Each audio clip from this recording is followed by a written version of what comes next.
مرحبا بكم خوتي. مرحبا بكم في القناة. اليوم عندنا مباراة المنتخب المصري والمنتخب الجنوب إفريقي، وما تنساوش ديروا اشتراك في القناة. المباراة منتخب مصر إكس منتخب جنوب إفريقيا.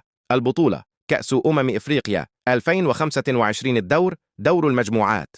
الجولة الثانية. البلد المنظم المغرب.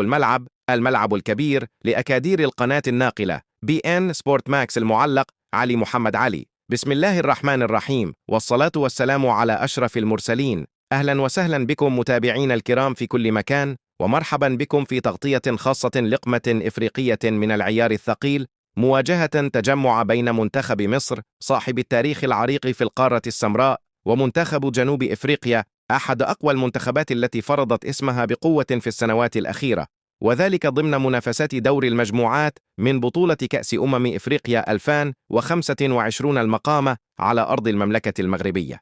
مباراة اليوم ليست مجرد 3 نقاط، بل هي فصل جديد من تاريخ طويل جمع بين المنتخبين، تاريخ مليء بالإثارة والندية واللحظات التي لا تنسى. فمنذ أول مواجهة بينهما في نهائيات كأس إفريقيا كان الصراع حاضرا بقوة، وكانت التفاصيل الصغيرة هي من تصنع الفارق.